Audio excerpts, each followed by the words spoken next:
Welcome to American Reacts. In this video, we're going to be reacting to what Russians think about America and what's actually true. Let's get into it. When you grow up in Russia, you hear a lot of things about Americans, but Same here in America. We hear a lot of things about Russia and Russians as well. living here, And I know it's not all true, obviously. Obviously, there's going to be some stereotypes that are pretty true and parallel to what we believe, but it's going to be it's going to be way different. showed me a side of this culture that most people back home never see. So in this video, I want to share the biggest stereotypes I hear and what surprised me the most. One of the biggest misconceptions is that Americans are fake. When Russians see people smiling and being friendly with strangers for no obvious reason, For here, I feel like a lot of people here think that Russians are kind of like mean or in a bad mood or always have this look about them where they don't look happy. it often creates suspicion. In Russian culture, we don't really do that, so it's hard to understand the psychology behind it.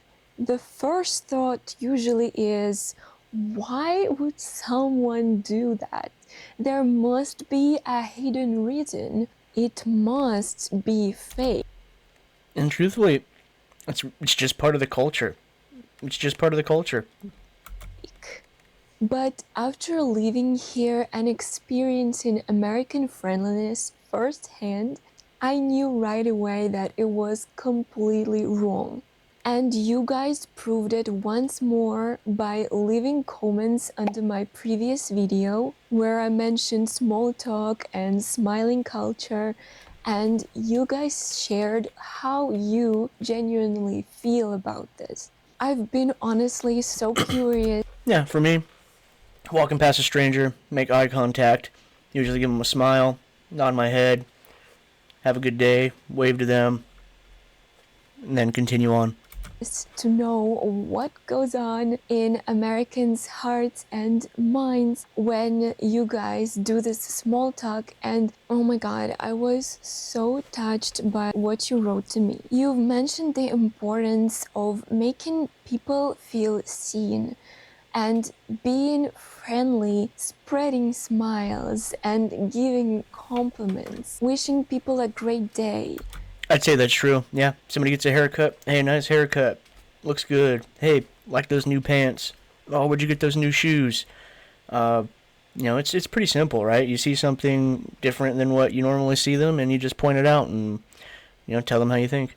Can actually change someone's day so much because you never know what this person is going through. They might really need that, and you might just be. And that is true. Yeah, and there's really no reason to be rude to people, right? Unless they're being rude to you first. Usually you try to brush it off, but or just walk away.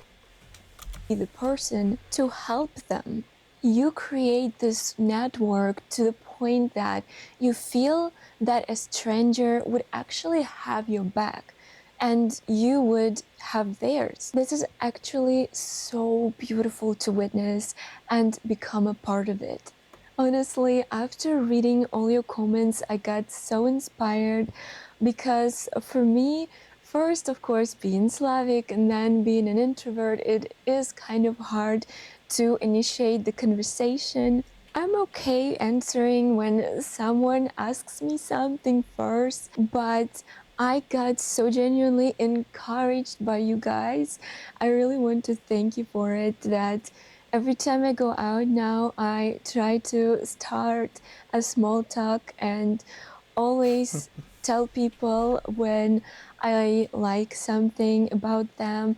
And honestly, to see the change in their eyes and in their whole mood after they receive a compliment, this is so amazing and so fulfilling. And now I totally get. That's awesome. It's good to know that just what I find is normal is giving her peace, making her feel comfortable in the country, getting her to come out of her shell and not be as introverted. Why you do it. And this one stereotype I will always and always correct when I talk to people from back home. This one is honestly very funny. Before I left Russia and came over here, I got people telling me, well, don't you know that Americans eat only burgers? So what the heck? I think that's so funny. I've heard that as well. You know, I've getting a little bit of argument online. Someone from Germany, oh, all you guys eat is Wendy's, you know, and I think that they're just drawing parallels to what they see. Most of the places that we export to other countries, as far as food, it's going to be fast food. McDonald's, Wendy's, Burger King. You know, you're going to get these burger joints. And the reason so many fast food places are exported is because they have everything tailored to where it's easy to franchise and it's easy to copy and paste these places, not only here in the US, but in other countries as well. So, a lot of other countries think because the American restaurant that's there, which is Burger King, McDonald's, Wendy's, that all we eat is burgers. Are you gonna eat there? And Because don't get me wrong, I love a good burger. you're a vegetarian. So don't go there because you'll have nothing to eat. Honestly, since I've been here, I think I've eaten more burgers than my whole life just because I haven't had them in so long. Because in Russia, there is no such thing as a vegan burger, vegetarian burger, doesn't matter. I think that vegetarianism is not I have had a vegan burger once, and it actually was not as bad as I thought it was going to be. very popular. No one really cares about that much. I mean, they wouldn't get very much profit from it. So that makes sense. So my personal experience with that was when I started being a vegetarian at 17 years old. I basically never had a burger after that. And coming here, I have all these wonderful options. I was honestly so happy to finally eat burgers again. You have all this wonderful bean, chickpea cutlets, as well as very realistic soybean meat.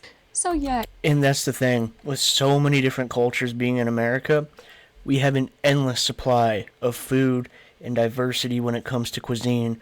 Not only that, you have a lot of places where people will cook. You know, they'll immigrate here and then they'll open up a restaurant and cook authentic food from their country. But you also have Americanized versions of food from other countries. So it's like layers upon layers of different foods, different ways to cook it, different spins on it. There's a lot of options here in the U.S. and it depends on where you go. You go down to the south, you go up north. You know, you go down, well, south again, but around by Texas, you got Tex-Mex, Texas barbecue. It's endless. even if I had to eat only burgers here, I think I would survive. But even though burgers in America are super, super popular and they're so insanely good, they are still just a tiny piece of American food culture. What surprised me the most after I came here, how diverse American cuisine actually is. All we ever see in Russia is fast food, so we don't really know. Yep, just as I was saying, a lot of countries and like European countries, all they see is our fast food places because it's easy to copy and paste. They've already got a formula for franchising. All you got to do is put the equipment in there and ship over the cheap products. It's just, you know, just kind of like here in the U.S., right? When we think of Italy, we think spaghetti. When we think of France, we think baguettes. So the stereotypes run deep, and it goes both ways. What's beside that Americans eat in real life? And in reality, there is so much variety here. I've seen more types of salads here than I ever imagined. from egg salad to macaroni, potato salad. I think you guys came up with a way to make salads out of everything. Moreover, American food is a beautiful mix of cuisines from all over the world, brought here by immigrants. So I actually can try. Yep, just as I was saying earlier as well. Lots of people come here. They make a nice little restaurant, cook their food from home the exact same way they would cook it at home, and then you have generations upon generations here, and they've add American things to it, and they make it. It's like a totally different thing. Any kind That's how you get Chicago style pizza. of food from all over the world just by being here in one country. Also, I've tried so many things that I've never even heard of before, like boiled peanuts or pickled beet I don't know about boiled peanuts. eggs. American cuisine, boiled peanuts or pickled beet eggs. I've never had pickled beet eggs, but I do love pickled eggs. American cuisine is full of unexpected flavors and fun combinations, and I just love trying something new all the time. There is also a belief in Russia that all Americans are rich. But of course, shortly after coming here, I quickly realized that that was not the case. Americans have real struggles just like people everywhere else. Although salaries in America are much higher than in Russia, people here carry huge financial responsibilities like student loans or mortgages. In Russia, education isn't that expensive, and many people inherit apartments from their grandparents or parents that received them during Soviet time for free. Not all, of course, but it helps many when that's the case. But still, there's this difference. Even if you study for 11 or even more years to become a doctor in Russia, you are not guaranteed a decent salary even after you graduate. Earning around $600 a month for a doctor is considered pretty good. But even with that money, you still just cover your basic needs. In America, when you invest in your education, I feel like most of the time it pays off. But what is actually true is the fact that a gap between poverty and extra wealthy people is much, much less here in America. In Russia, middle class isn't that much different from poverty, and you still survive. You don't really live. And That's interesting to know. And what that tells me is, we really have a lot of different small luxuries, here in the U.S., where I feel like over there, they get their basic things, they get their food, they, get a small TV, whereas over here, you'll have houses with like 4 or 5 TVs in it, TV in each room. You got 2 living rooms in some houses, depending on how big they are, 3 bathrooms. There's a wide range of living styles here in the U.S., where I feel like over in Russia, things are pretty much about the same for almost everyone. I've also noticed that Americans usually have more purchasing power. For example, buying a TV in America is often more realistic without going into a serious debt.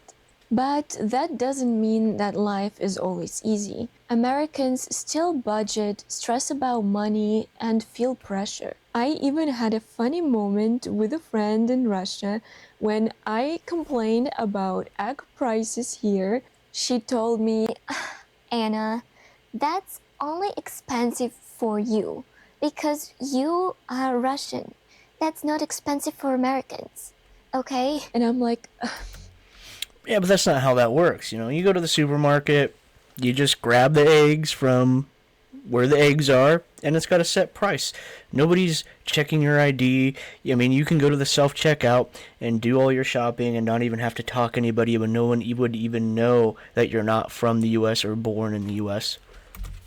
no, you don't understand. This is expensive. Even for Americans, trust me, they would agree. All Alright, this one is super complicated. There is a common stereotype that American dating is always 50-50. And I hear a lot the same thing about Europe. In Russia, the idea that a man should pay for everything is very prevalent. You can call that traditional or wishful thinking. And so a lot of Russian girls freak out when they talk about American or Western European dating. That's literally the conversations that I had with my friends from Russia. They're like, I could never date a foreigner because it's always 50-50. I could never do that. and honestly, they do that. The same people that say this statement, they are actually in a 50-50 relationship. They just, I guess, don't realize it. If not 70-30. But in my personal experience in relationships with an American, it's never been 50-50. I was a student and didn't have a job, so I contributed in different ways. There's also emotional support. And I think here in the U.S., it's a lot of it ties into people in individualism, people being their own person. You go on a date with somebody, maybe you agree that you'll pay for your own meal, or often as far as I'm concerned, I would pay, and it really depends on how things go, right? But I think it's still pretty strong here where the man would pay for some stuff. And often the man is the one usually, footing the bill. But it's also a lot more common to have females here that are also putting their, worth in as well when it comes to paying the bill. For caring and helping out. And even if you don't have much money, making a DIY present could mean so much to this person because they know how much effort and time you've put into it, and it's all made with love, and that's what proves it. Instead of just shopping, especially nowadays when you just click a button and the payment just goes through, that's kind of very easy. Instead, crafting something with your own hands can show so much more love. And another thing that really shocked me is that my spouse never received gifts in past relationships.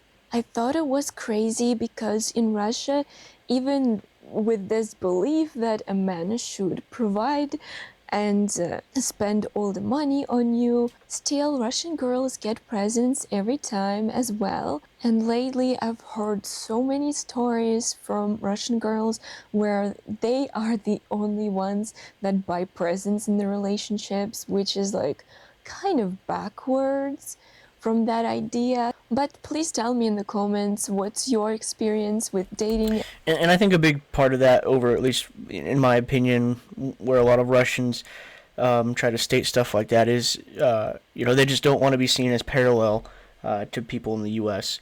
They're told these different things, like our small talk is fake and stuff like that. And so they think, I'm better or we're better because we have these traditional values and so on and so forth. But in all reality, humans are a lot more the same than people would think, and I think a lot of people's countries and nationalities really get in the way of seeing that, and it really does make people really close-minded. In relationships, is it usually 50-50? And do you usually receive presents, or is this a normal thing that my spouse went through? Because I just felt so heartbroken after I heard this. I really think it's based on the relationships, right? Not everyone's gonna give presents, and here in the U.S. you can find anybody, you can find any kind of culture and any kind of relationship really that you want. So you don't have to stick with something you're not happy with. But honestly, in America, I think that women would rather pay 50-50 at dinner because they don't want to feel obligated, not because American men won't pay. And another reason is that women... Yeah, and like I said, I think a lot of it is individualism, wanting to you feel independent, feel that you did it and you were able to pull your own weight and not have to rely on somebody else to pay for you. That's a really big part of American culture, is the individualism. Women here value independence and they want to have their own money just in case relationship doesn't work out, which makes a lot of sense. But I personally believe that healthy relationships should never be 50-50. They should always be 100-100, where both people invest care, time, effort, and support. Yeah, that's right. Both people put 100% in. You got to speak. You got to know. You really got to know each other, know what they're comfortable with, instead of just trying to, fit everything into this idea, or try not to be like, these people that you hear about, and you follow a certain status quo. At the end of the day, it all comes down to communication and what both people are comfortable and not comfortable doing. Today, I've shared what Russians often believe about Americans. Now, it's your turn. What stereotypes have you heard about Russians? Tell me in the comments, and in my next video, I'm going to react to them and tell you which ones are false, true, or more complicated. Thank you so much for watching and being so open-minded and kind in the comments. I really love having these conversations with you. I'll see you in my next video. Bye bye. That was a great watch. That really was. I really like reacting to all these different cultures and hearing what people think based on where they're from. And it's really interesting and really eye-opening to me to see what people from other cultures think. We've reacted to people from the UK, from France, and now Russia. And I'm really looking forward to reacting to more content from people from other parts of the world as well, to really get their idea of what they think about America and what they think about themselves versus America. That's the whole reason I started this channel. I'd watch a lot of reaction channels, and instead of commenting, I thought, hey, why not create my own reaction channel, react to these videos, and give my own opinion and post it. So that's what we're doing. If you made it this far, don't forget to leave this video a thumbs up, subscribe, help support the channel for free. Also, go ahead and check out Anna Tries America. The link to her video will be in the description below. Catch you guys in the next one.